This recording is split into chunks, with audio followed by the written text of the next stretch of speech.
Casemiro of Brazil was one of the best defensive midfielders when he played for the Spanish giant Real Madrid.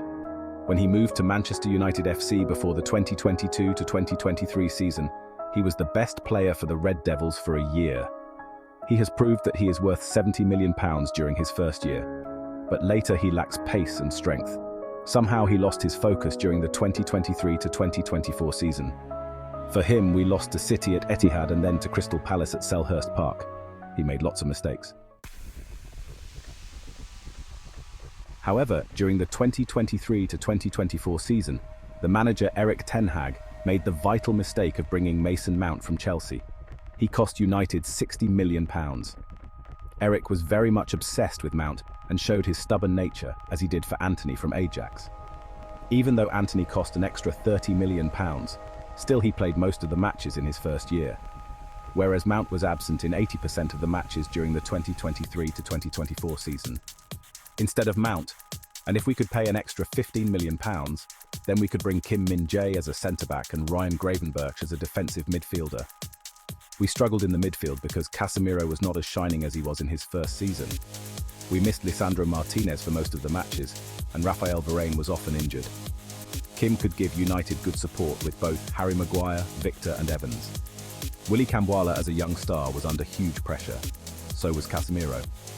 Despite making mistakes, Erik did not let play Scott or Amrabat as a defensive midfielder. Scott helped us score against Brentford, Wolverhampton and a few other clubs. Ironically, Erik completely ignored the left back. He let go of Alvaro Fernandez on a loan where Luke Shaw was off most of the matches and Malaysia did not play at all. He even brought Sergio Reguilon and returned him to Spurs after half of the season. Both Bissaka and Dalot felt uncomfortable playing as a left back. It reminds me of Louis van Gaal.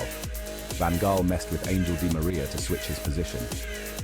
Why on earth did Erik ten Hag let Alvaro Fernandez leave Old Trafford? Amrabat is not a left back. He is supposed to play in the midfield regularly. His management in the left back and the midfield was a mess. That is why United finished in the 8th position and a minus goal difference for the first time in Premier League history. Just one recruit, which is Mason Mount. When Marcus Rashford made his debut for Manchester United in 2015, the excitement around him was palpable. Many fans saw shades of legendary striker Wayne Rooney in the young player, brimming with pace, skill, and a clear eye for goal. Rashford seemed destined to take on the mantle of United's talisman, much like Rooney before him. However, almost a decade into his career, Rashford's trajectory has not mirrored Rooney's illustrious legacy, leaving fans and pundits questioning his consistency and long-term impact on the club. Wayne Rooney was a unique footballer.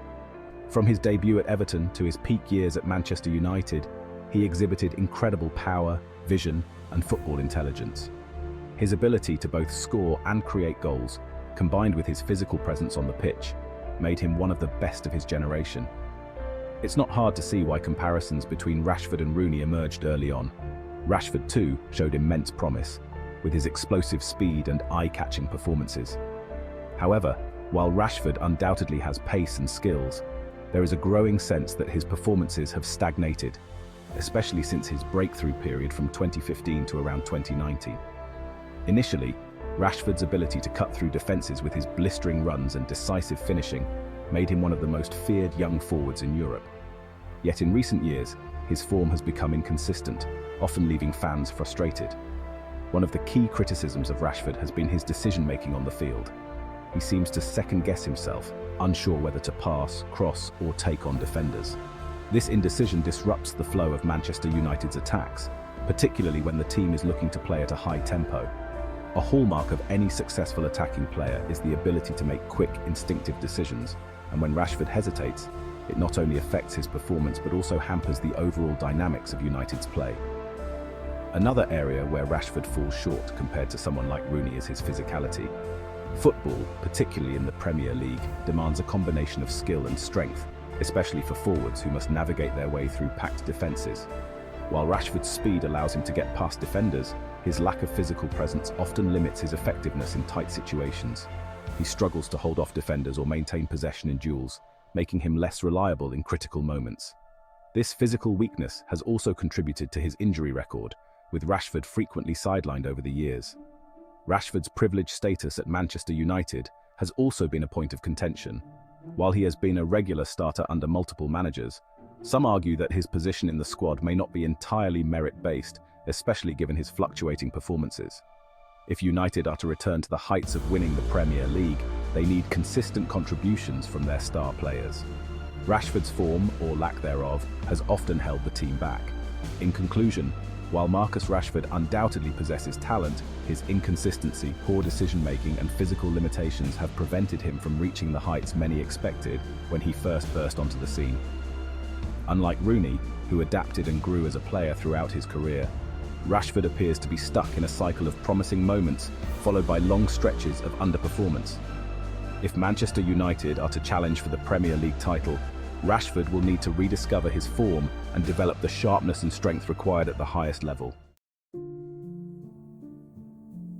Alejandro Garnacho's rise through Manchester United's ranks, particularly his standout performances with the under-18 squad and in the 2022 Youth FA Cup victory, brought him into the spotlight with high expectations. His technical ability, eye for goal and creative flair marked him as one of the club's brightest young talents. However, since stepping up to the senior squad, Garnacho has struggled to fully replicate the impact he had at youth level, raising concerns about his readiness for the intensity of Premier League football. Under Erik ten Hag's management, Garnacho has been part of a Manchester United side that secured 2 trophies, the 2023 League Cup and the 2024 FA Cup, offering glimpses of his potential in key moments. However, these flashes of brilliance have been marred by inconsistency, leaving fans and critics alike questioning whether he is suited for the rigors of the English Premier League. Garnacho's skill on the ball is undeniable, but his performance over a full 90 minutes often leaves much to be desired. His energy and sharpness seem to dip after the 60-minute mark, and he tends to lose the pace that initially makes him dangerous. Pace and stamina are critical components for any forward in the EPL, a league known for its fast, physical style of play. While Garnacho possesses technical skills and creativity, his lack of physical strength and consistent speed stands out as a major weakness.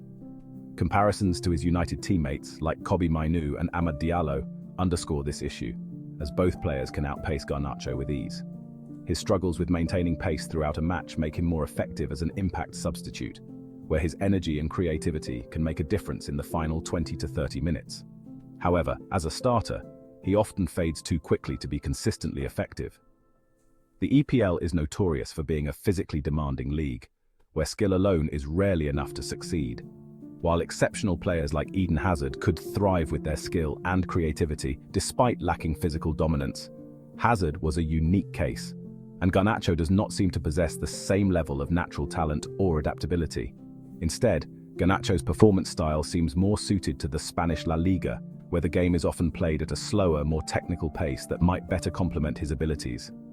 His technical skills, vision, and creativity could flourish in Spain, where physicality is less of a focus compared to the Premier League's power play style. Despite some standout moments, such as his overhead kick goal against Everton at Goodison Park, which briefly led to an overhyping of his talent among Manchester United fans, Garnacho's overall contributions remain inconsistent. The excitement surrounding such moments tends to fade when viewed against his broader struggles with pace, physicality, and match endurance. While Garnacho has potential, his current attributes suggest that the Premier League may not be the best fit for him at this stage of his career. A move to La Liga, where he can develop his skills in a more suitable environment, may ultimately be the best option for his long-term success. At the moment, veteran Casemiro, with Marcus Rashford and Alejandro Garnacho, are not sharp enough to help Manchester United win the Premier League title in the 2024 to 2025 season. Despite winning the FA Cup in 2024, United finished 8th in the league with a negative goal difference, signalling deeper issues. Erik ten Hag chose to keep this underperforming trio, who struggled during the 2023 to 2024 season, instead of cashing in and bringing in fresh talent like Joao Palhinha, Marcus Thuram, or Bradley Barcola. The decision has backfired, with United now lacking depth in critical positions. They sold Alvaro Fernandez and Scott McTominay, leaving the left-back and defensive midfield positions vulnerable. Luke Shaw's frequent injuries and Diego Dalot's unsuitability as a left-back have exposed defensive frailties, while Casemiro, no longer at his peak, can't provide the same defensive cover as before. Even with the promising Toby Collier, the absence of McTominay's physicality has left United exposed, as seen in their recent 3-0 loss to Liverpool. Keeping these three players, despite their declining form, is proving to be a costly mistake, and hopes of finishing in the top four, let alone winning the title, are slipping away.